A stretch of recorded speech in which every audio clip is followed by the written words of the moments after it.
खबर है में खुश आमदेद मेरे साथ आरमीद बड़ी साहब, मैं हूँ सईद काजी। मलिक साहब हमारे साथ होंगे मंडे से किसी भी मसरूफियत में है। नाज़रीन, मिनी बजट पे ज़ाहिर बात करेंगे और हम अभी कहा है कि जनाब हम नया बजट नया टैक्स नहीं लगा रहे, सिर्फ 2 बिलियन का हम जो है वो लगाएंगे गरीब आदमी को टैक्स, और बाकी जो है इस्तिस्ना वापस ले रहे हैं, टैक्स नहीं लगा रहे। इसका क्या मतलब है पूछेंगे। हमारे साथ माहिरीन होंगे। शहबाज शरीफ साहब जो बहुत ही मुखालफत कर रही थी अपोजिशन और आज भी कर रही है, मगर शहबाज शरीफ साहब तशरीफ नहीं लाए असम्बली में, इसकी क्या वजह है। और आम आदमी पर हम पूछेंगे अपने माहिरीन से कि टैक्स का कितना बोझ पड़ेगा। और ऑटो के हवाले से भी जो है वो पॉलिसी चेंज हो रही है। ऑन मनी के नाम पे जो एक ब्लैक मार्केट जिसको तरक्की का एक अलामत कहते हैं हमारे वज़ीर मौसूफ, जो इस हवाले से बात करेंगे। बड़ी साहब हमारे साथ डॉक्टर फ़र्रुख सलीम साहब हैं, उनसे मैं सवाल करता हूँ फिर।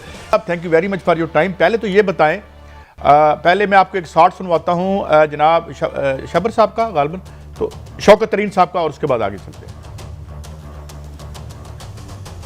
जो गरीब आदमी या आप आम आदमी, मैं गरीब की भी नहीं बात हूं, आम आदमी के ऊपर 2 अरब रुपए के सिर्फ टैक्स लग रहे, सिर्फ 2। खोदा पहाड़ निकला चूहा, मतलब 3, पहले तो 700 अरब रुपए की बात हो रही थी, उसको निकाल के 343 बिलियन हुआ, उसमें से कॉमन मैन पे 2 अरब रुपए। इससे अगर महंगाई बढ़ जाएगी इस 2 अरब से, तो फिर मेरा ख्याल में हम बात सही नहीं कर रहे ना।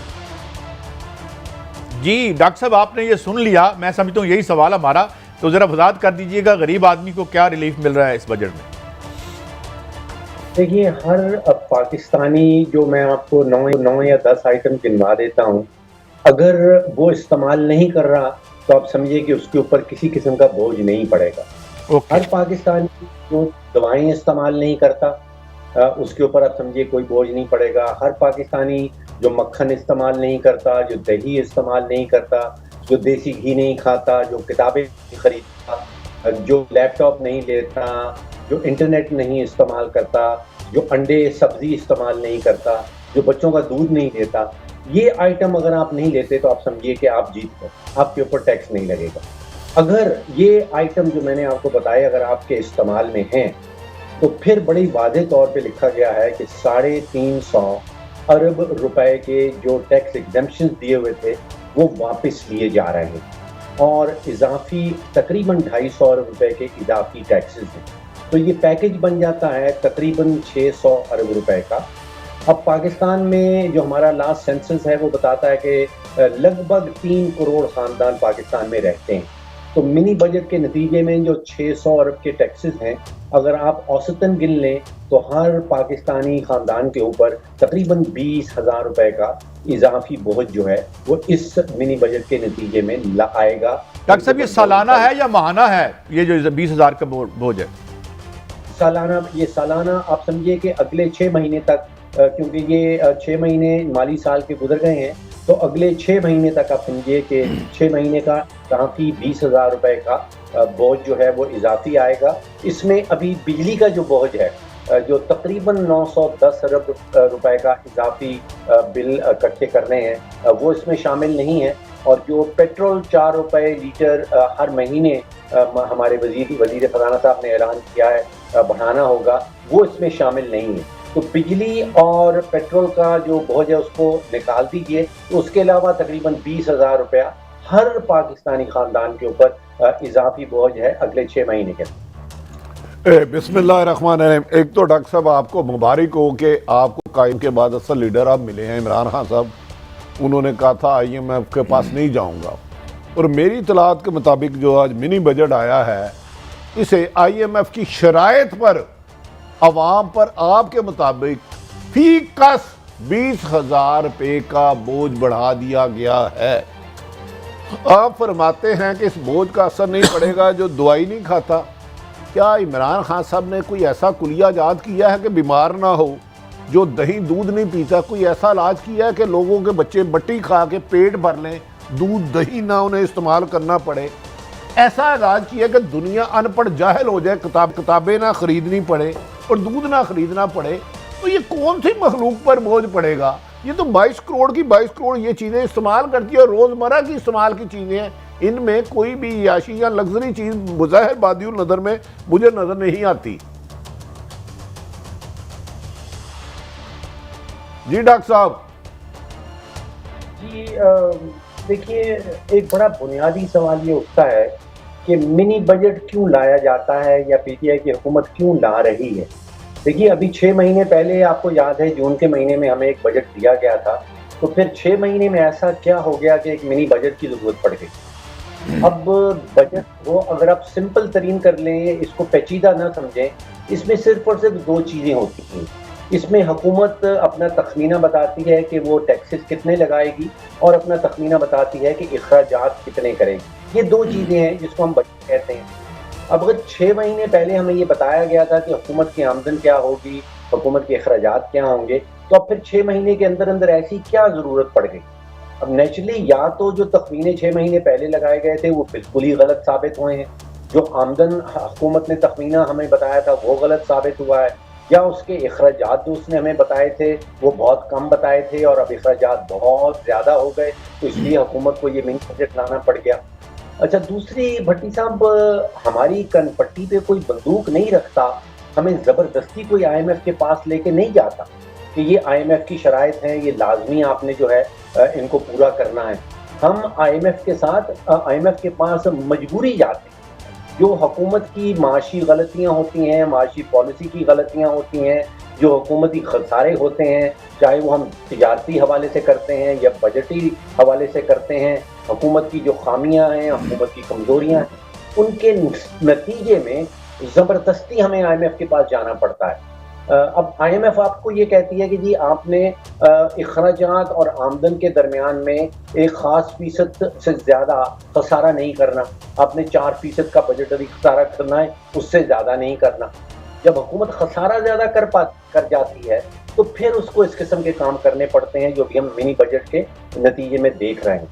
लेकिन मेरा खदशा भट्टी साहब बहुत ज़्यादा ये है कि इतना बोझ ऑलरेडी पाकिस्तानी अवाम पे पड़ चुका है, कमरें उनकी टूट चुकी हैं, किसी किस्म का वो जो सोशल अनरेस्ट जिसको कहते हैं कि खुदा ना करे लोग जो हैं वो सड़कों पे निकल आए इस मिनी बजट के नतीजे। अच्छा डॉक्टर साहब, मेरी रहनुमाई फरमाएं, शौकत तरीन साहब बड़े हमारी तरह एक मिडिल क्लास के आदमी, आप उन्हें आम आदमी कहेंगे या गरीब आदमी कहेंगे, ज़रा रहनुमाई फरमा दें, क्योंकि 95% लोगों की इनकम 30,000 से कम है।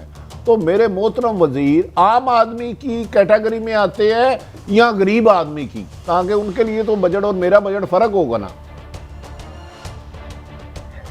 देखिए, औसतन आमदन भट्टी साहब इस वक्त पाकिस्तान में 16,000 रुपये फीकस। अब सीरियसली मेरी समझ से बिल्कुल बाहर हो जाता है कि अगर आपकी औसतन आमदन 16,000 रुपये बस आ रही है और आपने अगर कुकिंग ऑयल लेना है वो आपको 350-400 रुपये फी लीटर मिलेगा, आप 1 किलो आटा ख़रीदने जाते हैं वो आपको 70 रुपये फी किलो मिलता है, आप चीनी ख़रीदने जाते हैं वो लाजमन कुछ सस्ती हो गई है लेकिन फिर भी आपको 110-120 रुपये की 1 किलो चीनी मिलती है। अपने मोटरसाइकिल पे बैठते हैं, आप पेट्रोल पंप पे चले जाते हैं तो वो आपको क्या 146 रुपये का 150 रुपये का आप उसके अंदर 1 लीटर पेट्रोल डलवा लेते हैं। तो खुदाया ये आप गुजारा किस तरह हो रहा है?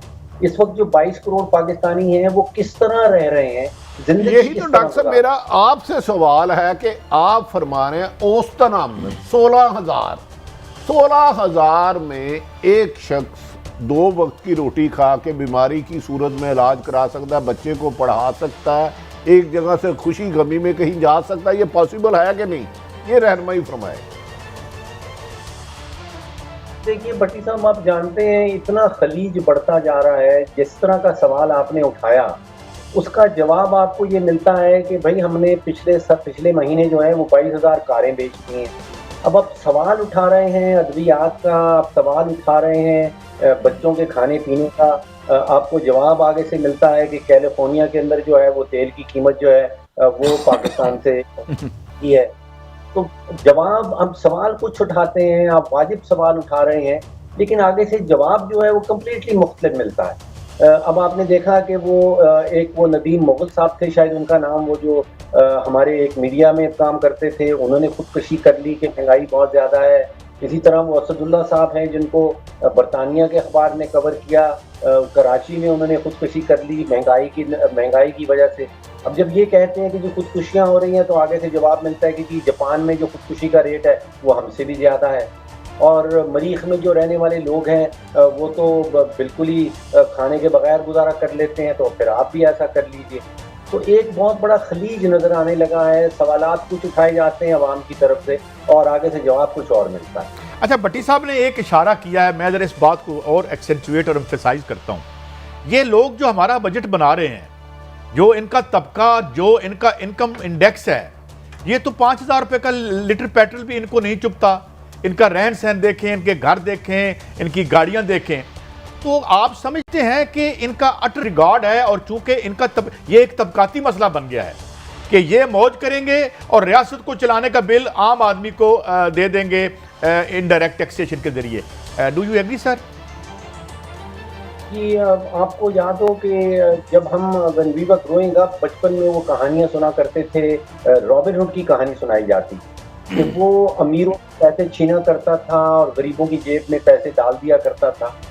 तो यहाँ पे एक रिवर्स रॉबिन हुड का वो फिनोमेना मुझे नज़र आता है कि सारा का सारा बोझ जो है वो आप पाकिस्तानी जो गरीब तरीन ख़ानदान हैं, तबकात हैं, सारा बोझ उन पर डाल दीजिए, उनके जेबों से रुपए पैसे निकालते रहें, और जो अमीर तरीन लोग हैं उनकी जेबें जो हैं वो भरी जा रही हैं। तो ये रिवर्स रॉबिन हुड का जो फिनोमेना है, ये सिर्फ पीटीआई की हुकूमत के दौरान नहीं ऐसा हुआ, ये पहले पीपल्स पार्टी के दौरान में भी एक रिवर्स रॉबिन हुड चल रहा था, पीएमएलएन के दौरान भी रिवर्स रॉबिन हुड चल रहा था। तो जो बुनियादी ढांचा है जिसमें ये रिवर्स रॉबिन हुड बहुत बड़ा रोल प्ले करता है, वो बदकिस्मती से चला जा रहा। अच्छा नहीं डॉक्टर साहब, मेरी अर्ज ये है, दौलत की ये इस गलत तकसीम को खदशा है मुझे कि पाकिस्तान में दो तबके रहेंगे, एक महलों वाले, एक झोंपड़ी वाले या बेघर वाले जिसके सर पे छत भी ना हो। क्या मेरा खदशा खुदा ना खास्ता ये ठीक इस तरफ तो नहीं जा रहे हालात? देखिए, ऑलरेडी जो सर्वेज हैं तकरीबन 40% पाकिस्तान की आबादी, अब सोचिए तकरीबन 9 करोड़ पाकिस्तानी ऐसे हैं जो शराय गुर्बत से नीचे रह रहे हैं। अभी एक और सर्वे सामने आया है कि जिसमें तकरीबन 1.5 लाख कमाने वाले लोग माहाना की बुनियाद वो 0.05% आबादी का है, यानी कि कोई 4 या 5 लाख पाकिस्तानी ऐसे हैं जिनका हमेशा हमारी हुकूमत हमें बताती है कि वो कारें खरीद रहे हैं, और फिर उसका नतीजा ये निकाला जाता है कि शायद मईशत जो है वो सीधी सिमत में जा रही है। तो आपकी बात 0.5% कह रहे हैं डॉक्टर साहब आप? 0.5% लोग हैं जो गाड़ियां खरीद सकते हैं। देखिए, इस वक्त 22 करोड़ की आबादी है और टोटल मुल्क में तकरीबन 2 करोड़ कारें हैं। अब आपने देखा है कि जो डिफेंस में घर हैं उनमें एक एक घर में 3-3, 4-4 कारें भी खड़ी हैं। तो आप समझ लीजिए कि तकरीबन 22 करोड़ की आबादी में से 1 करोड़ आदमी ऐसे होंगे जिन्होंने 1 करोड़ पाकिस्तानी ऐसे होंगे जिन्होंने ज़िंदगी में कभी कार खरीदी है या बेची है। तो अब वो 1 करोड़ ने अगर ये काम किया है तो बाकी 21 करोड़ जो हैं हम कहते हैं कि जी वो भी बड़ी ज़बरदस्त ज़िंदगी गुजार रहे हैं। तो ये मामला कुछ अगर आप इनके जो इनका मैनिफेस्टो है, जो इलेक्शन मंशूर लिखा गया था, वो इतना ज़बरदस्त डॉक्यूमेंट था, उसमें अगर आप जाके देखें तो आपको मुकम्मल तौर पे डिफरेंट चीज़ें नज़र आती हैं, और उसका नतीजा ये निकलता है कि 2018 में पीटीआई को पाकिस्तान की जो माशी कमज़ोरियाँ हैं, जो खामियाँ हैं, वो बिल्कुल वाज़े तौर पे मालूम थी, और उनके हल भी उस मैनिफेस्टो के अंदर, उस मंशूर के अंदर लिखे हैं। कोई 40 मरतबा रिफॉर्म का लफ्ज़ इस्तेमाल किया गया है कि हम इस्लाहात लेके आएंगे, पब्लिक सेक्टर में इस्लाहात लाएंगे, पब्लिक सेक्टर एंटरप्राइज में इस्लाहात आएंगी, पुलिस के शोबे में इस्लाहात आएंगी, अदलिया के शोबे में इस्लाहात आएंगी, माफियाज को तोड़ देंगे। तो इनको सोल्यूशन भी पता थे, इनको प्रॉब्लम भी पता थी, बदकिस्मती से किसी चीज़ के ऊपर अमल दरामद नहीं हो सकती। तो डॉक्टर साहब, ऐसे आदमी जो अपने मंशूर पर अमल ना कर सके, कोई भी जमात हो, मैं एक जमात का नाम नहीं ले रहा, तो वो क्या 20 करोड़ अवाम की तकदीर बदल सकता है जो अपने मुंह से कहे हुए अल्फाजों पे पूरा नहीं आता? ये तो धोखाधड़ी नहीं है कि मैं बताऊं कुछ कि मैं आके ये करूंगा और करूं उसके बिल्कुल उल्ट? तो ये धोखाधड़ी नहीं है? देखिए, आपको कुछ भी चीज़ हासिल करने के लिए, मईशत सीधी सिमत में चलाने के लिए, मैं समझता हूँ कि 2 चीज़ें चाहिए होती हैं। एक तो आपको सियासी नीयत चाहिए और दूसरी काबिलियत चाहिए। मैं अभी भी इस सोच का हामी हूँ, इस सोच में हूँ कि हुकूमत की जो टॉप लीडरशिप है, एटलीस्ट वज़ीर आज़म इमरान खान साहब जो हैं, उनकी सियासी नीयत पे शक नहीं किया जा सकता। शायद 2018 में भी उनकी सियासी नीयत थी कि मुल्क को बदलना है, मुल्क को सीधी राह पे चलाना है, मईशत को सीधी पटड़ी पे चढ़ाना है, लेकिन यहाँ पे जो कमज़ोरी है वो काबिलियत की एक बड़ी संगीन शदीद किस्म की कमज़ोरी है। तो अच्छा डॉक्टर साहब, मैं फिर अर्ज करता हूँ, आपने मेरी बड़ी रहनुमाई की। आज काजी साहब को मैं थोड़ा कम बोलने दे रहा हूँ। मेरी नीयत भी बड़ी अच्छी है, मैं अपनी तरफ से ऑनेस्ट भी। मुझे जहाज़ नहीं चलाना आता, किसी को मुझे जहाज़ दे दे, मैं उड़ाना चाहता हूँ। मेरी नीयत तो अच्छी है, आप तो मेरी रहनुमाई करें, किसी को मुझे जहाज़ ले दें। मेरी नीयत अच्छी है, ईमान से मैं नहीं उसका एक्सीडेंट करना चाहता, लेकिन मुझे चलाना नहीं आता, मुझे ले दें जहाज़।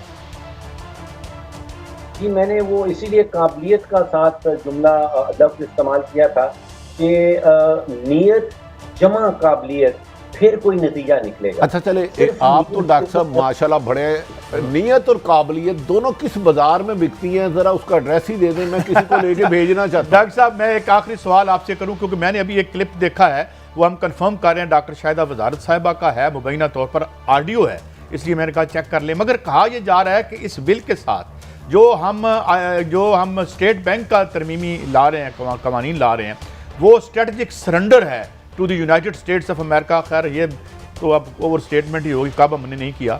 तो क्या फर्दर हमारी इंडिपेंडेंस माशी खत्म हो जाएगी, ये जो शिकें आई हैं स्टेट बैंक के हवाले से? जी, मैं इस चीज़ से जो अभी आपने डॉक्टर शाहिदा वजारत साहबा का जिक्र किया, उनका जो आर्गूमेंट है उससे बिल्कुल भी एग्री नहीं करता। देखिए, जो सेंट्रल बैंक हैं दुनिया में, उनके पास दो किस्म की जिम्मेदारियां होती हैं। एक जो कहलाती है मॉनेटरी पॉलिसी, कि उन्होंने इस चीज़ का तयन करना है कि शरह सूद क्या होगी, और उस चीज़ का तयन करना है कि कितने नोट छापे जाएंगे और कितने नहीं छापे जाएंगे। अगर ये दो ताकतें आप किसी एक इदारे को दे देते हैं, तो ये नहीं कहा जा सकता कि हमने सरेंडर कर दिया, ये नहीं कहा जा सकता कि हमने कोई नया वॉइस रॉय बना दिया है, बल्कि तारीख जो है वो ये बताती है, माशी तारीख ये बताती है कि ये बहस जो हम इस वक्त कर रहे हैं, ये 1962 में शुरू हुई, और इसका नतीजा ये निकला है कि जिन ममालिक में उनके सेंट्रल बैंक को आज़ाद और खुद मुख्तार किया गया है, वहाँ पे जो प्राइस लेवल है, जो महंगाई का शरह है, वो कंट्रोल में रहती है। जिन ममालिक में आज़ाद नहीं है और वहाँ पे सियासी मुदाखलत है सेंट्रल बैंक के अंदर, वहाँ पे उनका शरह जो सूद, उनका जो शरह महंगाई है, अफरात ज़र जो है, वो बड़ा हाई रहता है। तो यहाँ पे मैं नहीं समझता हूँ, मैं समझता हूँ कि जो स्टेट बैंक में अमेंडमेंट की जा रही है, ये पाकिस्तान और पाकिस्तान में रहने वालों के मुफाद में। डॉक्टर साहब, आपका बहुत शुक्रिया, आपने हमें एनलाइटन किया और आप हमें टाइम देते हैं। बड़ी साहब, एक दो तो मैंने आपसे खबरें लेनी है। आपने कल खबर दी थी, मैं आपको रिपीट कर देता हूँ आपकी बात, कि जनाब बजट पास हो जाएगा, मिनी बजट पास हो जाएगा, और वो कराइन लगते हैं कि वो पास हो जाएगा। इस हवाले से कोई आप मजीद रोशनी डालना चाहते हैं या कुछ और खबर भी है आपके पास? डॉक्टर साहब, मैं कादी साहब, आपको मुबारक हो, आपकी हुकूमत और अपोजिशन में बेशुमार इख्तलाफ आता है। मिनी बजट में एक पेज पे है, क्योंकि जिसने डंडा दिखाया नहीं, काटने पे एक है। अच्छा, हुकूमत को भी पता है उन्होंने पास कराना, और अपोजिशन को भी कह दिया कि आप शोर शराबा कर सकते हैं, हंगामा कर सकते हैं, लड़ाई झगड़ा कर सकते हैं, लेकिन बरखुरदार अच्छे बच्चे बजट के रास्ते में नहीं आएंगे। इत्तेहादी भी मान गए, इत्तेहादी नहीं, अपोजिशन यार, बिलावल कहाँ है? मुझे बता दें, अपोजिशन ने कहाँ कोशिश की नंबर गेम से उठाना था ना, इसको नाकाम होती। एक एफर्ट्स की इन्होंने कि ये पास नहीं होना, क्योंकि इनको भी कह दिया था कि बच्चे IMF की शर्त है और उसके बाद जनवरी में पैसे नहीं आ सकते, और ये डंडे वाले ही कह सकते हैं, जिनका मारा हुआ कभी मिलता भी नहीं। तो ये तो हुकूमत और अपोजिशन ने मिल के अवाम पर महंगाई बम गिराया है। एक टोपी ड्रामा करने के लिए शोर करने की इजाज़त नहीं थी उन्होंने बकायदा ताकतवर हलकों से, तो ये उनका हक है। अच्छा बट्टी साहब, मैं आज इस गिलास की बात करनी है मैंने आपसे, आप बड़े हैरान होंगे, और आज हम वो बात करेंगे मैशत के हवाले से कि जो न जाने ऐसे लोग करते हैं, भागते हैं जैसे ताउन से भागते हैं। 1980 में ये निज़ाम आया था, उन्होंने कहा था कि ये जो गिलास है, इसको गिलास को पानी से फुल भर दो, तो इसके जो कतरे नीचे गिरेंगे वो गरीब आदमी के पास जाएंगे। गोया इसका सादा तर्जमा यह था कि अमीर आदमी को अमीर तर कर दो तो ट्रिकल डाउन इफेक्ट होगा। ये 1980 में जो है थैचर ने और रेगन ने, इसे रेगनॉमिक्स भी कहते हैं और थैचरिज्म भी कहते हैं, ये हर जगह पिट गया है। इसने इसकी जो पाकिस्तान 2012 फाइनेंशियल टाइम्स उसने लिखता है कि पाकिस्तान की बिजली की बर्बादी की वजह इसकी प्राइवेटाइजेशन थी। फाइनेंशियल टाइम्स दुनिया के हिसाब से। बड़ी साहब इस पर कोई बंदा बात नहीं करता कि अमीर आदमी की जेब से तो एक आना नीचे नहीं आया, मेरे पास तो कोई नहीं आया, ऊपर ही गया सारा। काजी साहब इसमें बहस नहीं करते। एक याद रख लें, ये जो पानी कहते हैं ना, अमीर आदमी गिरेगा भी तो उसी की हथेली में, गरीब की जेब में नहीं जाएगा। तो इस मफरूजे में बात क्यों नहीं होती आपके ख्याल? मफरूजे में बात नहीं होती कि क्योंकि 2-3% लोगों का ये पाकिस्तान था, है, कायदे आज़म ने बनाया था पूरी अवाम के लिए। लेकिन अब जो मैंने उनसे डॉक्टर साहब से सवाल किया था, अब 2 पाकिस्तान बन गए हैं। एक महलात वालों को जिनके पास दौलत का हिसाब ही कोई नहीं। मुझे बताएं 5 मरले का मकान कितने का है? मैं यही कह रहा हूँ ना, मिनिमम जौहर टाउन में 2.25 करोड़ का है। अब 1 लाख रुपया जिसकी तनख्वाह है उसको मुझे कहो कि 5 मरले का घर बना के दिखा। ये जो बड़ी बड़ी सोसाइटियाँ बन रही हैं ना, आप 10 करोड़ का बनाते थे पहले, 12 करोड़ का बेचते थे, अब 11 करोड़ का बनाते हैं तो 14 करोड़ का बेच रहे हैं। ये उन्हीं खानदानों में चंद जो डॉक्टर साहब कह रहे थे। अच्छा, आप ये खुशखबरी देने को तैयार हैं कि कम से कम हमारी जेब काटने के सिलसिले में तमाम पार्टियां, हुकूमत, अपोजिशन एक हैं, ये आप समझते हैं? 100% अपोजिशन को परसों बता दिया गया था कि बजट आपने रुकवाना नहीं, सिर्फ शोर का आपको हक है, वरना अपोजिशन मैनेज करती। ये क्या कह रहे हैं आप? दोबारा कहें जरा खबर। अपोजिशन जमातें जिसमें पीपल्स पार्टी, मुस्लिम लीग नून, मौलाना फजलुर रहमान, सारी जमातों को बता गया था कि ये ऊपर से हुक्म है, IMF पैसे नहीं देगी, आपको शोर शराबे की इजाज़त है, आपने इसको रुकवाने के लिए नंबर पूरे करने की कोशिश नहीं करनी। आज बताएं, बिलावल साहब थे असम्बली में, शहबाज शरीफ साहब थे नहीं, कितनी इन्होंने आपको हुकूमती लोगों और अपोजिशनों से मीटिंग की कि रोको। यही हुकूमत के इत्तेहादी कह रहे थे ना, हम नहीं मानेंगे, डंडा पीर बिगड़िया तिगड़े, डंडा मारा नहीं। बड़ी ख्वाजा आसिफ साहब ने कहा सरेंडर हो गया है, बर्बाद हो गए हैं, हम इधर चले जाएंगे। लेकिन इस वक्त ख्वाजा आसिफ साहब को आपने इस बिल को रोकने के लिए अमली इकदाम क्या किए हैं सिवाय तकरीर और मीडिया टॉक के? किसी एक अपोजिशन के हुकूमत के पास गए या ना रोके? ये मुल्क तबाही की तरफ जा रहा है। वो बंदा जिसने खुद कामया रख के वजारत दफा रहा हो, मुझे बताएं, पॉइंट स्कोरिंग के लिए तो ये अच्छा है क्योंकि सारा वजन ये डालना चाह रहे हैं इमरान खान साहब पर। गो कि ये महंगाई एक दिन में नहीं हुई, उसकी एक 70 साल ब्रेक है बड़ी साहब। मैंने नाज़रीन, हम ब्रेक की तरफ जा रहे हैं, एक और अक्सियत मैशत के हवाले से होगी और हम आज अपनी बहस इस पे रखेंगे कि इस मॉडल को जो बड्डी साहब के मुताबिक, हमारे दूसरे मेहमानों के मुताबिक अमीरों की जेब भरे चले जा रहा है, गरीबों की जेब खाली किए जा रहा है, इस मॉडल पे हमारे टीवी पे क्यों, टीवीज पे, मीडिया में क्यों बहस नहीं होती? किसने हमारे मुंह पर जेब लगा रखी है? एक ब्रेक के बाद।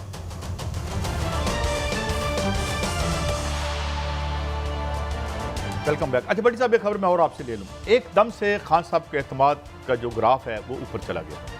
हमारा तो ख्याल था कि मिनी बजट जो है आएगा तो एक बड़ा मुश्किल मरला होगा, कीमतें भी बढ़ेंगी, लेकिन उनका, और मैं आपका एक शॉर्ट सुनाता हूँ फिर आपकी तरफ बात सुनाए जरा, क्या कह रहे हैं खान साहब?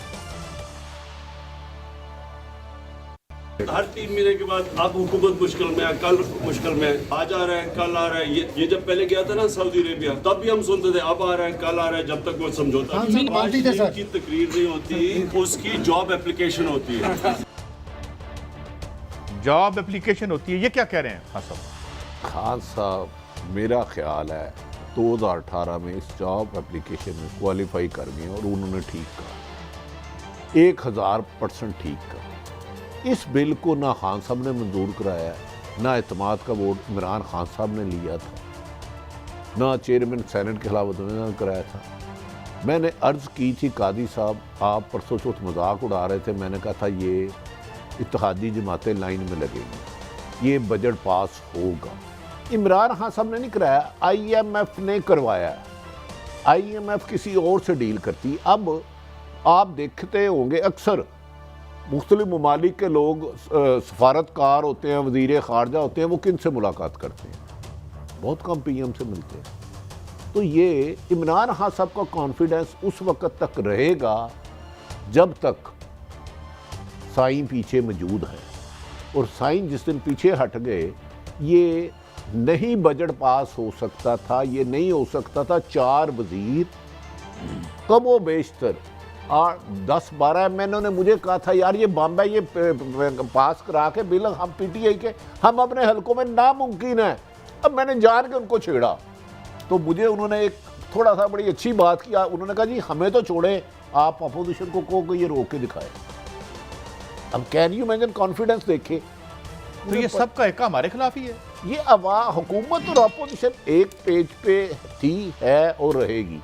सिर्फ ये एक दूसरे को सियासी मात देने के लिए चालें ज़रूर चलते हैं। जहां पीछे से साईं हुक्म करते हैं भाई ये चीज़ होनी है तो ये मजबूरन है। आपके कुछ दोस्त तो बड़ा दावा कर रहे थे, इमरान खान साहब ने ये बात तो ठीक की कि नवाज शरीफ आ रहे हैं। दिसंबर में उन्होंने आना था। मैं 3-4 मुस्लिम लीग की आला क़यादत बता रहा हूँ, कहाँ है नवाज शरीफ साहब। दिसंबर आज 30 है गालबन, इसका मतलब कल रात तक आ जाएंगे आपकी खबर के मुताबिक। यहाँ देखें पीटीआई नून लीग की क़यादत के मुताबिक आ जाएंगे ना। देखें, पहले कहा उन्होंने जो इनके स्पीकर हैं सरदार एयाज सादिक साहब कि मेरी मुस्कुराहट देखें। उसके बाद जावेद लतीफ़ साहब ने हमें इंडिया और खुशखबरी सुनाई। उसके बाद उनके जो सेक्रेटरी जनरल है अपना एहसन इकबाल साहब, उन्होंने आके जो तरजीद कर दी कि जब उनकी सेहत ठीक होगी तो वो आ जाएंगे। तो वो फिर किसकी बातें कि आपस में भी कोई नहीं। उनकी सेहत कहते हैं डील को, जब उनकी डील हो जाएगी आ जाएगी। आज से साल पहले भी आपको ये अर्ज की थी, आज भी कह रहा हूँ, नवाज शरीफ जेल में नहीं रह सकते, नहीं रह सकते। मुशर्रफ दौर में भी डील करके भागे, इस दौर में भी डील करके गए। मुशर्रफ दौर में जब वापस आने लगे सऊदी अरब ने कहा 10 साल की हमने गारंटी दी आप नहीं जाएंगे। उन्होंने अमेरिकन लॉबियस्ट हायर किए, Hussain Haqqani and company type ऐसे, फिर आए। और आज भी मेरी अपनी राय है कि इमरान खान साहब को जब ये कोई गारंटी दे देगा कि आप नवाज शरीफ को माफ़ी चाहता हूँ, आप आएँ 10-15 दिन में आपको हाई कोर्ट से बेल ले देंगे, वो तब आएंगे। अदरवाइज 2023 में भी नहीं आएंगे। जी भट्टी साहब। काजी साहब आप बहुत सादा ही हैं, मैं बड़ा बेवकूफ़ हूँ, दोनों में से एक बात है। देखा मैं सादा हूँ, आपकी बात मान ली, मैं बेवकूफ़। आप बेवकूफ़ नहीं है, मैं सादा। ये 2 साल पहले वो गए थे हाई कोर्ट बकौल फवाद चौधरी साहब के, मान ली तो भाई तीसरे महीने आपने चले जाना था। हाई कोर्ट गए क्यों नहीं अभी तक? काजी सईद साहब ने तो नहीं रोका, मैंने तो नहीं रोका, तो तुम जा सकते हो, वो तुम्हारी हैसियत है। ओ भाई छोड़ दो, जिन्होंने भेजना था माने अपनी गलती कि हमें पहले तो ये साबित करे कि उसके प्लेनेट्स कब करने में असर हीरो कौन था, किरदार कौन था। ये इतनी बात कह दें तो मैं आपको गुरु मान जाऊंगा। इमरान खान साहब हमारे काबिल एहतराम है, तमाम पॉलिटिशियनों से कंपैरेटिवली ऑनेस्टी की इनकी खबरें थी 2018 से पहले, अब भी होंगी। 1000 दफ़ा उन्होंने कहा एनआरओ नहीं दूंगा, एक कभी नाम बताया और उन्होंने मुझे इसने कहा एनआरओ देने पे। कादी साहब मीडिया पे क्या गुफ्तगू करते हैं, मीडिया टॉक में क्या करते हैं, प्रेस का नहीं, देखिए अमलन क्या करते हैं। मुझे तो फवाद चौधरी साहब से एक सवाल है, भाई आपको 2 साल बाद याद आया कि हाई कोर्ट ने इजाज़त दी थी, ईसीएल में से तो आपने नाम निकाला था, आप नाम निकालते ईसीएल से, आप कह देते ठीक है जी बेल आपने रिहा कर दिया, हम ईसीएल में नहीं डालेंगे। वो नाम ईसीएल से एक बात कि आप भी गवाह हैं कि शहबाज शरीफ साहब के बाहर जाने में रुकावट तो सिर्फ इमरान खान ही बने थे। नहीं एग्री नहीं, मरियम के भी वही बने हैं, क्योंकि ताकतवर हलकों ने नवाज शरीफ के साथ भी एग्रीमेंट किया था आप जाएंगे, लेकिन उन्होंने गलती ये की कि उधर जाके कमिटमेंट थी कि सियासी एक्टिविटी नहीं करोगे, एस्टैब्लिशमेंट और अदलिया पर तानाजनी नहीं करोगे। मरियम साहिबा खामोश रही एक अरसा दराज, ट्विटर भी खामोश रहा। फिर जब उन्होंने लॉबियस्ट हायर किए तो फिर मरियम को नहीं जाने दिया गया। उसका रिएक्शन आपके सामने, मरियम इस्तीफ़े मांगती रही। मुझे पाकिस्तान का एक बंदा बुलाए कि मरियम हमेशा 3 इस्तीफ़े मांगती थी, 3, अब 2 पे क्यों आ गई है, कौन सी वजह हुई है? मुझे पाकिस्तान का एक पीटीआई का बंदा आ जाए, मुझे बता दे, नून लीग वाला बता दे। खैर वो तो अनोखा लाडला खिलन को मांगे चांद वाली बात है। अच्छा भट्टी साहब आप देखें ना, ये 600 अरब रुपए का बजट बनता है, जिसमें हमें डॉक्टर फ़ारूक सलीम साहब ने बताया कि 350 अरब रुपए एक हैं और फिर 250 की कुछ सब्सिडीज विदड्रॉ हो रही हैं, कुछ नए टैक्स लग रहे हैं। तो 600 अरब रुपया आप स्लैब कर रहे हैं अवाम पे, इनडायरेक्ट टैक्सेशन से कहते हैं। तो अपने लोगों को आप यानी लोगों से टैक्स वैक्स लेने का आपका कोई इरादा नहीं है, वो सारी आपकी जो रिफॉर्म्स हैं वो अंदर पीछे पड़ी हैं टेबल के नीचे। तो इस पे कोई, इसका मतलब हमारे साथ कोई सिंसियर नहीं है, गवर्नमेंट तो करती है, अपोजिशन भी हमारा कोई आंसू नहीं पूछेगी। अच्छा कादी साहब, आप मुझे नवाज शरीफ साहब मोहतरम आसफ अली जरदारी साहब, इनकी अंदाजन कितना पैसा होगा? भट्टी साहब मेरी तो गिनती में खत्म हो जाएगी। गिनती तो फ़ारूक सलीम साहब ने कहा औसतन एक पाकिस्तानी 16,000 रुपया कमाता है, तो इनकी मेरी प्रॉब्लम है क्या? जाती उम्रा गालबन 17,000 एक 700 एकड़ है और बनी गाला 350 है। इसकी देखभाल के लिए माली कितने चाहिए होंगे, उसका महीने का बजट मुझे बता के दे। और काजी साहब ये हमारे लीडर नहीं है, ये दर्शनी लीडर है। हमारा लीडर था कायदे आज़म, मैं बीमार हो गया, मैं नहीं। भट्टी साहब एक दिलचस्प बात बताऊं आपको, हमारे किसी उस्ताद ने कहा था कि अगर मुल्क के तमाम लोगों का रोजगार लग जाए तो इनके जो आलीशान महलात हैं इनमें तो काम करने के लिए नौकर नहीं मिलेगा, ये तो सस्टेनेबल ही नहीं होंगे। मैंने आपको तो बता एक आर्मी ऑफ अनएम्प्लॉयड चाहिए। मैंने आपको बता दिया है बिलावल हाउस के कितने मुलाजम है, महीने का कितना खर्चा है, बनी गाला कई कितना रकबा है, कितना खर्चा है, जाती उमरा का है, इन तीनों के टोटल अखराजात को भी मुझे रहनुमाई फरमाए तो फिर मैं बताऊंगा ये मेरे लिए। भट्टी साहब आप ये कहना चाहते हैं कि जब इनके मसाइल हमारे मसाइल ही नहीं है। हाँ देखिए, जो वसाइल इनके पास है ना, मुल्क की 98% आबादी ने तस्वुर भी नहीं किया।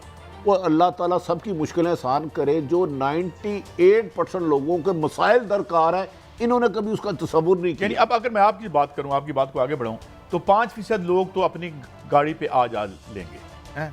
इसका मतलब ये है कि 95% लोग चिंकी में बैठेंगे, पैदल चलेंगे, गंदी यानी मीन्स ऑफ कम्युनिकेशन इस्तेमाल करेंगे। साइकिलों पर भी आज मैंने सुना है कि साइकिल पर भी टैक्स अभी लगा दी।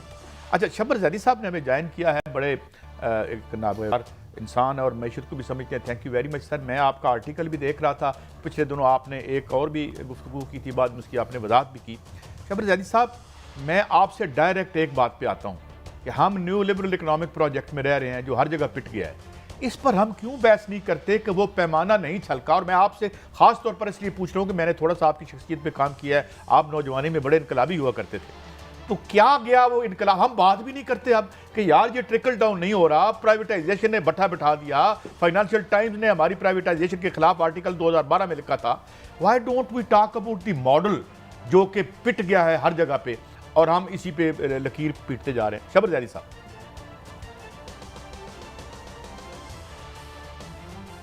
शबर ज़ैदी साहब, आप मुझे सुन पा रहे हैं?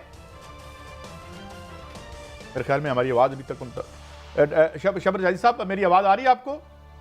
अच्छा, नहीं जा रही। अच्छा भट्टी साहब, मैं इस पर दोबारा आऊँगा, जरा हमारा राब्ता उनसे बहाल हो जाए कि यार एक दवाई है भट्टी साहब, उससे मुझे इलाज नहीं हो रहा, तो यार दवाई। जी शबर ज़ैदी साहब, मैं सवाल दोहरा देता हूँ आसानी के साथ। ये जो इकोनॉमिक मॉडल 1980 से आया है, इसने तहो तेज कर दिया है आम आदमी को पूरी दुनिया में। ना ट्रिकल डाउन हुआ, ना प्राइवेटाइजेशन से आपकी जो आपने बनाए थे कि जनाब ये होगा, वो भी नहीं हुआ। Why don't we discuss this कि ये मॉडल पिटा हुआ है, ये अमीर आदमी के लिए सिस्टम रिग्ड है, 1% के लिए, इसमें से हमें गरीबों को कुछ नहीं मिलना। ये क्यों बहस में नहीं आता जनाब शबर ज़ैदी साहब? देखिए, यही तो आपको आज कर रहा हूँ, ये बहस तो ले आया हूँ ना जी।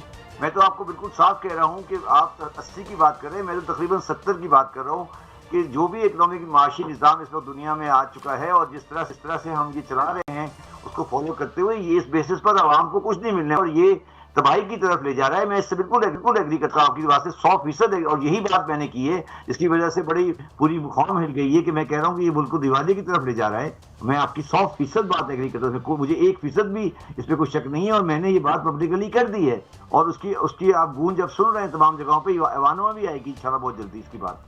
मैं आपकी बात से अच्छा शबर ज़ैदी साहब, जरा रहनुमाई फरमाएं, आप जिस तेजी से महंगाई जा रही है और निज़ाम चलाया जा रहा है कर्जों से और ताकतवरों से कर्जा टैक्स नहीं लिया जा रहा, 5 साल इसी तेजी से चलते रहे तो इस मुल्क की 90% आवाम का क्या हाल आप देख रहे हैं? शबर ज़ैदी साहब, अपने तजर्बे से जरा रहनुमाई फरमाएं। आम आदमी की, मैं गरीब आदमी की बात कर रहा हूँ।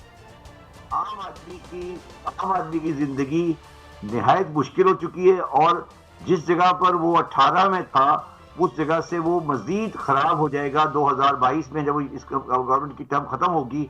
और मुझे इस बात को कहने में कोई आड़ नहीं है कि इस 18 से लेकर 23 के दौरान में अभी तक जो पोजीशन है, अगर इसी तरह चलता रहा तो कोई बुनियादी तब्दीली हम नहीं देख रहे निज़ाम में, और वो निज़ाम जो है वो खराब हो रहा है। और जो मैं आज सुबह एक PTI की सेनेटर से गुफ्तगू कर रहा था और मैं आपके सामने जुमला जुमला दोहराना चाहता हूं कि मुझे निहायत अफसोस होगा कि पाकिस्तान इमरान खान के ज़माने में दिवालिया हो जाए। ये मैं इमरान खान का निहायत सपोर्टर हूं, मैं उनको बहुत इज्जत करता हूं, आज भी उनकी को समझता हूं। और अगर इमरान खान के ज़माने में ख़राब हो गया पाकिस्तान और जिस तरह वो जा रहा है, तो ये निहायत पाकिस्तान की बदकिस्मती होगी पाकिस्तान के लिए। अच्छा शबर साहब, गुजारिश ये है, हम भी चाहते हैं इमरान खान साहब कामयाब हो। माजी में पीपल्स पार्टी और नून लीग ने तबाह कर दिया इस कौम को, ये कर्जे एक दिन में तो नहीं आए। आप शबर जैदी साहब काबल है, आपके पास अपना एक जहाज़ है, एक ऐसे आदमी जिसे जहाज़ चलाना नहीं आता, वो बड़ा ईमानदार है, साफ सुथरे कपड़े पहने हैं, आप उसको जहाज़ दे देते हैं और वो तबाह कर देता है जहाज़ को भी, और सवारियों में भी 300-350 लोग हैं, तो जिम्मेदार कौन होगा? देखिए बिल्कुल आपकी बात यहाँ भी दुरुस्त है। इमरान खान साहब अगर फाइनेंस की मिनिस्ट्री या कॉमर्स की मिनिस्ट्री या उन मिनिस्ट्री में इंटरफेयर करते हैं और वो उन लोगों के जो कि उस फील्ड के जानने वाले हैं उनकी बात नहीं मानते, तो यस मैं आपकी बात एग्री करता हूँ। मगर भट्टी साहब इस बात को एग्री करें कि कोई वजीर आजम भी जो होता है वो इंडिपेंडेंट फैसले नहीं करता और वो आखिरी हर्फ नहीं होता। अगर वो आखिरी हर्फ हैं, अगर आज इमरान खान अपनी कैबिनेट में आखिरी हर्फ हैं और कोई आदमी उनसे इख्तिलाफ करने की जरूरत नहीं रखता, तो यस वो एक जहाज आप एक ऐसे आदमी के हवाले कर रहे हैं जो काम नहीं जानता। मगर अगर इमरान साहब, देखिए इमरान खान साहब एक सियासी लीडर है, उन्होंने पार्टी को कामयाबी तक पहुंचा दिया। अब उनकी पार्टी के जो लोग हैं, जो फाइनेंस के हैं, कॉमर्स के हैं, ट्रेड के हैं, मैरीटाइम के हैं, इंटीरियर के हैं, उनका फर्ज है कि वो इमरान खान को सही मशवरे दें, जहां वो गलत हो उनको रोकें। अगर वो हर बात में यस सर कर रहे हैं और उनको जाके वो ये राग दे रहे हैं कि हर चीज अच्छा है, तो यस इमरान खान की खराबी है कि उसको समझ नहीं पा रहे। मगर बुनियाद खराबी फिर दोनों जगह से आ रही है। और मगर आपकी बात बिल्कुल दुरुस्त है, इस तमाम खराबी का जिम्मेदार बिल आखिर इमरान खान ही होंगे, ये मैं आपकी बात से एग्री करता हूँ। अच्छा शबर जैदी साहब, दो नुक्ता नज़र मैंने अभी सुने हैं। एक तो मैं अभी कंफर्म नहीं कर सकता, लेकिन शायद वज़ारत साहब का एक क्लिप चल रहा है, मेरे ख्याल में वो हमारी स्टेट बैंक की गवर्नर भी नहीं है, अगर मैं गलत नहीं कह रहा तो। उन्होंने कहा है कि हमारा स्ट्रेटेजिक सरेंडर होगा इकनॉमिकली, ये जो स्टेट बैंक के हवाले से तरामीम आ रही हैं, जबकि डॉक्टर फ़ारूक सलीम कह रहे हैं कि नहीं, अच्छे जो मुल्कों ने अचीव की है जो एक वेलफेयर, तो वो उसमें आपको इंडिपेंडेंट करना पड़ता है। क्या हमारा स्टेट बैंक इंडिपेंडेंट हो रहा है या हम अपनी इंडिपेंडेंस सरेंडर कर रहे हैं? आप क्या समझते हैं शबर जैदी साहब? बात ये है कि ये जो स्टेट बैंक का बिल है ना, ये मेरे पास आज सुबह 8 बजे आ गया था और इसके बाद 8 बजे से मैंने 3 बजे तक, मैं शायद पाकिस्तान का वाहिद आदमी हूँ जिसने इसके ऊपर काम किया है और एक नोट पब्लिक में सर्कुलेट कर दिया, जो मेरे ट्विटर पे मैंने रिलीज कर दिया है। जितने भी लोग बात कर रहे हैं ये बगैर पढ़े और बगैर देखे हुए बात कर रहे हैं और ना इनका कोई स्टेट बैंक का तजर्बा है।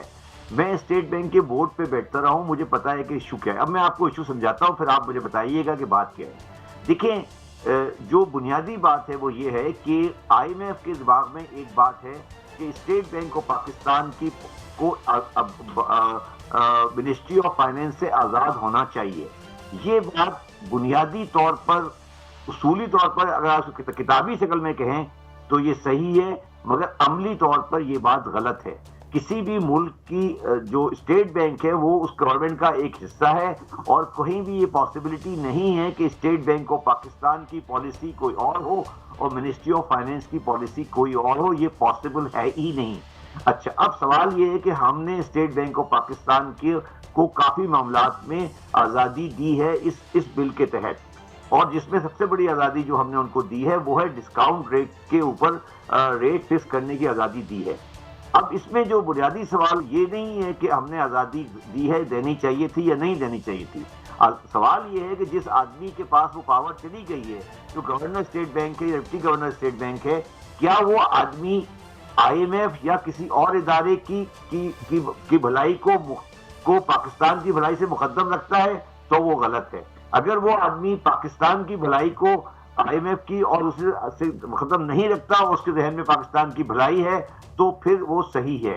तो ये डिपेंड करेगा पर्सनैलिटीज के ऊपर, और मैं कभी भी ये बिलीव नहीं कर सकता कि कोई पाकिस्तानी, इंक्लूडिंग रजा बाकर साहब, वो पाकिस्तानी मफादात को IMF के कहने के ऊपर कुर्बान करेंगे। अगर कुर्बान करेंगे तो हमें उनको फौरन निकाल देना चाहिए। मगर बड़ी सा ब्रेक है, मैं माफ़ी चाहता हूँ। Thank you very much Shabbar Zaidi साहब, आपने हमें एनलाइटन किया। एक की तरफ जा रहे हैं, मगर आपने जो बात की शबर जैदी साहब ने, अब जो IMF के साबका मुलाजम है उनकी लॉयल्टी किसके साथ होगी? मैं वैसे ही एक फूड फॉर थॉट है, ब्रेक की तरफ जा रहे हैं, वापस आएंगे, ऑटो सेक्टर की बात करेंगे और हमारे साथ एक मेहमान भी होंगे कि ये कौन क्या है और ये गाड़ियों का क्या मामला है। एक ब्रेक के बाद पॉलिसी क्या है ये ऑटो के हवाले से। वेलकम बैक नाज़रीन, हमारे साथ मौजूद हैं car dealer and importers association के चेयरमैन जनाब मियां शुएब अहमद साहब। Thank you very much for your time Shoaib साहब। मैं पहला सवाल करता हूँ, फिर क्या रिलीफ मिल रहा है कोई हमें, और क्या हम अपने कीमती डॉलर बचा पाएंगे, और क्या गाड़ियाँ महंगी होने जा रही हैं, सस्ती होने जा रही हैं इस बिल के बाद? बिस्मिल्लाहिर्रहमानिर्रहीम, शुक्रिया जी, आपने बुलाया मुझे। रिलीफ की तो आप बात कर रहे हैं जी, यहाँ पे तो लेने के देने पड़े हुए हैं, कहीं इतनी कॉन्फ्लिक्टिंग इनकी पॉलिसीज़ हैं। ऑटो पॉलिसी में अनाउंस कर रहे हैं जी कि हमने ये चीज़ों के ऊपर अपने सेगमेंट्स को कम करना है, इस पर ड्यूटी कम करनी है और ये हमने इंसेंटिव्स देने हैं, लेकिन जो मिनी बजट आ रहा है उसमें बिल्कुल उसके उलट हो रहा है। मुझे तो समझ नहीं आता, कारें महंगी हो रही हैं जी, बिल्कुल ऐसे ही हो रहा है जी। हम लोग तो बिल्कुल वो समझ लिए कि आखिरी वो एक स्टेज पे सास्ट एरिया जो हमारी पूरी ये ऑटोमोबाइल की इंडस्ट्री है, इसमें तो उल्टा काम चल रहा है। अगर आप ये समझे कि ये कोई रिलीफ देने जा रहे हैं तो बिल्कुल भी ऐसा नहीं है। हमें तो ये नज़र आ रहा है जी, बिज़नेस जो है ऑलरेडी कोई 30% जो है ना वो शोरूम लोगों ने बंद कर दिए हैं और ये बाकी भी बंद होने जा रहे हैं। हमें इनको बता रहे हैं आपके तवज्जो से, जो ये इकदाम उठाने जा रहे हैं ना जी, क्या जो कसर है ये पीछे वो अब हम शायद पूरी करनी पड़ेगी। शायद अपोजिट से इतने लोग ना इकट्ठे करें जितने हम लोग जाके इस्लामाबाद पर प्रोटेस्ट करना। अच्छा शुएब साहब, ये रहनुमाई फरमाए जी। एक तरफ तो हम बचपन में होते थे, कोई सिनेमा की टिकट ब्लैक करता था, उसे ब्लैकी और बुरा लोग कहते थे, गंदा आदमी कहते थे, ये गंदा आदमी है, ब्लैक कर रहा है। अब ऑन के नाम पे गाड़ी 10-10 लाख ब्लैक हो रही है, ये करता कौन है, ये पॉलिसी कौन बना रहा है? ये पॉलिसी जनाब अपना कार सैमरस के उनके जो फ्रंट मैन है रज़ाक दाऊद साहब वो बना रहे हैं, और रज़ाक दाऊद साहब के जो हैं वो ऐसे माशाल्लाह उनके फ्रंट मैन हैं कि जिसके आप जो मर्जी कर लें कोई सुनवाई नहीं। देखे ना, होंडा की कार पे 10 लाख रुपए होन, 15 लाख होन, 8 लाख होन, ऐसा ही है। ये ब्लैक मेलरों को हुकूमत क्रेडिट ले रही है कि ये देखे ब्लैक में गाड़ियां बिक रही हैं। सर हम तो यकीन करें कि जैसे आप अपना सोच रहे होंगे कि हमने किया कि इस तरह हम लोग भी सोचते हैं। हमने बहुत सपोर्ट किया था शुरू दिन से आपने, लेकिन उल्ट बिल्कुल हो रहा है जी, उल्ट बिल्कुल पॉलिसी। असल मसला क्या है जी, डिसीजन मेकिंग कोई नहीं है इनकी, इम्प्लीमेंटेशन नहीं कर पाते, और जो सोचते हैं उसके उलट कर देते हैं और फिर उसके बाद यू टर्न ले लेते हैं। मैं हैरान हूँ इनकी सोच के कि आपने अब तक जो है ना किया गया है।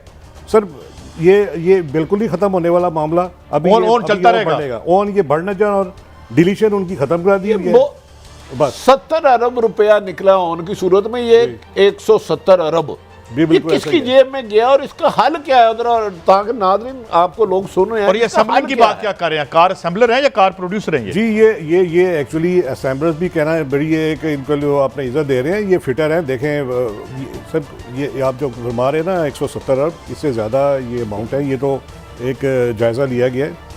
असल में ये सब कुछ जो है ना जा रहा है वो सब मिली भगत से जो है ना वो इन्वेस्टर्स की जेब में जा रहा है, और जो न्यू एंट्रेंट को ये इन्होंने इंपोर्ट की परमिशन दी है गाड़ियों की। आप ये कह रहे हैं जी हमें नहीं इंपोर्ट नहीं करने देते, हमें कहते हैं जी आप नहीं कर सकते।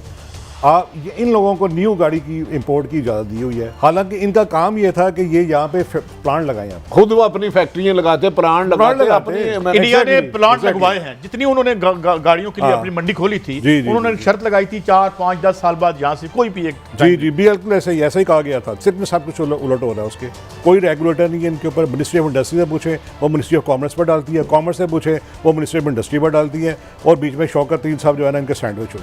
मैं आपको साफ। अच्छा एक आप और बात बताएं, ये सेफ्टी का इशू है भट्टी साहब। जो गाड़ियां हम इंपोर्ट करते हैं उनमें 8 बैग्स हैं जी, और ये जो टीन बनाते हैं, ये इन क्वालिटीज को आप कैसे कंपेयर करते हैं? अभी आप जो प्राइसेस की हम बात कर रहे हैं ना, जिस दिन ये सब अगर ये इम्प्लीमेंटेशन हो गई इनके ऊपर भी एयर बैग्स की, आप देखिएगा प्राइसें कहाँ लेके जाते हैं। सर बात ये है कि इन्होंने लोकल असेंबली तो की, लोकल तो पार्ट्स से लोकलाइजेशन नहीं की है ना। कितनी % गाड़ी के पार्ट यहाँ बढ़ते हैं और कितने बाहर से आते हैं? 80% जो है ना पार्ट्स जो है ना 80% इन वैल्यू जो है ना, इन वैल्यू मसलन ये तकरीबन को $2 अरब के जो है ना पार्ट्स मंगा रहे हैं साल के बाहर से। अच्छा, $2 अरब के जी ठीक है। उसके साथ जो है ना और जो टोटल इनकी जो सेल है जी को 3 साल का हमने डाटा निकाला था, वो था कोई 997 अरब का, बिलियंस का। उसमें से 735 बिलियन इन्होंने खाली पार्ट्स की परचेज के ऊपर, उसकी इंपोर्ट के ऊपर और उसकी ड्यूटी देने पे दे दी है। मुझे बताएं कि जो लोकल जो अपना, सर ये नहीं होना, ये सिर्फ और सिर्फ जो है ना एक उसके लोकलाइजेशन के नाम पे ऊपर फ्रॉड हो रहा है, और हम लोग बिल्कुल अपना एंड पे बैठे हुए हैं जिसपे कि हमारे पास अब कोई चारा नहीं रह गया कि हम अपने कारोबार बंद करके आपने फरमाया, हमने सुना है ये इंडस्ट्री लगाई है जो भी है, आप कह रहे हैं ये फिटर है जी, बिल्कुल। इसका मतलब है सामान बाहर से लाते हैं, गाड़ी मैं नहीं मंगवा सकता, इक्विपमेंट सारे ये बाहर से मंगवाते हैं, इधर नहीं कुछ बनाते, मंडी इनके हवाले की हुई है। बिल्कुल ऐसे ही हो रहा है और हम लोग आंखें बंद करके बैठे हुए हैं। तो नहीं, हमारे हुक्मरान तो बड़े मुहिब्बे वतन है, उन्हें तो आवाम का बड़ा दर्द है, उन्हें नहीं समझ आती, उनको समझ ही नहीं आ रही कि हो क्या रहा है। हमने इतना शोर मचाया है, हमने हर जगह पे जनाब शोर मचाते हैं लेकिन नहीं सुनते हमारी। हमने इनको यहाँ तक ऑफ़र की है कि जनाब आपको डॉलर चाहिए, हम आपको डॉलर लाते हैं। हमारे जो ओवरसीज़ पाकिस्तानी बैठे हैं वो ऑलरेडी जो है ना वो जो ड्यूटियाँ दे रहे हैं ना वो अपना दे रहे हैं डॉलर में, हमारी नहीं सुनते हैं। हम जब भी इनको बैठे की कोशिश करते हैं, हमारे साथ ही कोई 10 दिन पहले मीटिंग एक थी वहाँ पे इस्लामाबाद में, शौकत तरीन साहब हेड कर रहे थे, रज़ाक दाऊद साहब एक साइड पे बैठे थे और खुसरो बख्तियार एक साथ पर।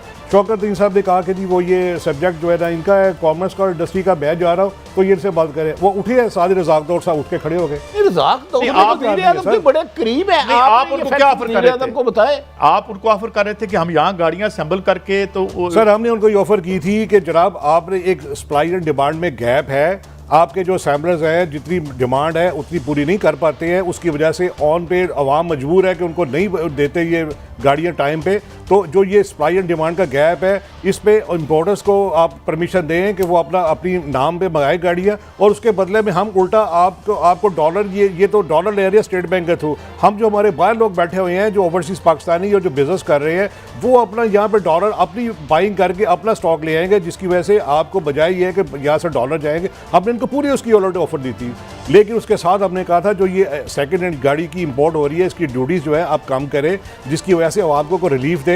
हम जो है ना और लोग जो है ना आप जितनी रिलीफ दें, देखें हो क्या रहा है सर कि ये सिर्फ लोन ले रहे हैं, एक तरफ से लोन दे रहे हैं, दूसरे लोन वापस कर रहे हैं। रेवेन्यू जनरेशन इनकी कोई तवज्जो नहीं है, यहाँ इनकी तवज्जो है कि जी कौन से सैंपलों को लेकर हमने, ये जो यहाँ गाड़ी यहाँ पे असेंबल हो रही है, क्या इसे हम इस काबिल है कि इंटरनेशनल मार्केट में हम इसे बेच सकें? बिल्कुल भी नहीं, कतई नहीं। ये सिर्फ और सिर्फ इन्होंने प्रोटेक्शन दी है, 35 साल से उनको प्रोटेक्शन दे दे के उनको बच्चे का बचा रखा है, मैच्योर नहीं होने दिया। उनका जो फोकस यहाँ तो गवर्नमेंट की तरफ होता है कि गवर्नमेंट की कौन सी मशीनरी से हमने जो है ना वो फ़ायदे लेने हैं, मराहत लेनी है, और हम आवाम को चूना कैसे लगाना है। अच्छा, ये चूना लगाने से याद है कि 100 गाड़ियों का आप इजाजत दें कि सुने हज़ारों गाड़ियाँ जो है इंपोर्ट हो रही हैं। जी 10,000 से ज़्यादा गाड़ियाँ पिछले 9 महीने तक, मेरे पास FBR का डाटा है जिसमें 9 इजाजत कितने की थी? और वो तकरीबन जो है इजाजत थी जी उनको 10 गाड़ियाँ एक वेरिएंट के मंगाने की। 10 गाड़ियाँ 10 गाड़ियाँ जी। तो कितनी आ गई? और वो कमर्शियल इंपोर्ट के नाम पे कमर्शियल इंपोर्ट 10,000 से ज़्यादा गाड़ियाँ इंपोर्ट कर चुके हैं सर।